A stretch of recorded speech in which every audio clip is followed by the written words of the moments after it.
Shalom, saudara terkasih dalam Tuhan. Senang bisa menyapa Anda semua. Bagi yang baru pertama kali berkunjung di channel ini, saya ucapkan selamat datang di channel Hikmat Guru Agung bersama saya, Yusuf Rona. Renungan hari ini terdapat dalam surat Filipi pasal 4 ayat 4. Demikian bunyi firman Tuhan. Bersukacitalah senantiasa dalam Tuhan. Sekali lagi kukatakan, bersukacitalah. Dalam bahasa sehari-hari, senantiasa artinya selalu atau terus-menerus. Di sini, Rasul Paulus menasihati jemaat Filipi agar selalu atau terus-menerus bersukacita. Pertanyaannya, seberapa lama sebenarnya kita mampu mempertahankan sukacita?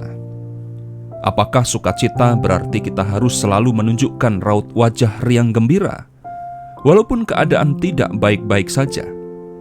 Apakah selalu bersukacita artinya kita harus menyangkali kesedihan, lalu berpura-pura kuat di depan orang lain, sementara banyak beban pergumulan yang kita tanggung? Dan apakah berdosa jika kita sedih, berduka, atau meratap terhadap peristiwa buruk yang sedang menimpa kita? Seperti yang sudah saya jelaskan pada renungan sebelumnya, bahwa sukacita adalah sikap hati, bukan suasana hati yang dipengaruhi oleh mood, kondisi, atau keadaan dari luar. Sukacita adalah kesadaran, bukan sesuatu yang dipaksakan. Sukacita adalah ekspresi iman atas jaminan keselamatan yang kita miliki di dalam Tuhan Yesus. Itulah sukacita yang sejati.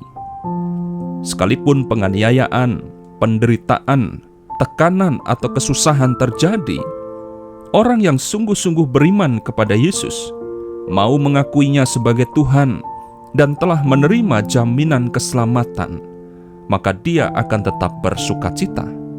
Dia akan tetap memuji Tuhan, serta memandang Tuhan sebagai satu-satunya sumber pertolongan.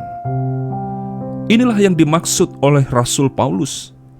Dia tidak hanya berbicara, tapi dia menghidupi apa yang dia bicarakan. Dia disiksa dan dianiaya, namun tetap mampu bersukacita. Maka, tepatlah firman Tuhan berkata, bersukacitalah senantiasa dalam Tuhan.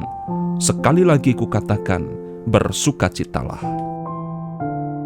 Saudara yang terkasih dalam Tuhan, tidak peduli seberapa berat beban hidupmu hari ini, ingat, tetaplah bersukacita. Mengapa kita perlu terus-menerus bersukacita? Alasan pertama, karena dengan bersukacita, kita tetap dapat melihat dan merasakan kebaikan Tuhan. Bayangkan, apa jadinya jika hati dan pikiran kita fokus pada masalah? Kita bukan hanya tidak bisa merasakan kebaikan Tuhan, namun iman kita menjadi lemah, semangat hidup kita hilang, akhirnya menyerah. Alasan kedua, dengan bersukacita, beban hidup kita menjadi ringan, karena kita percaya Tuhan tidak pernah membiarkan kita berjalan sendirian. Dan yang terakhir, dengan bersukacita, iman kita kepada Kristus menjadi semakin kuat. Kita tidak lagi menjadi orang Kristen gampangan, gampang menyerah oleh keadaan. Justru sebaliknya, melalui penderitaan, kita menjadi semakin kuat, tangguh, dan bijaksana. Susah atau senang, tetaplah bersukacita. Kiranya firman Tuhan hari ini memberkati, menguatkan, serta meneguhkan kita. Sampai jumpa dalam renungan berikutnya. Tuhan Yesus memberkati.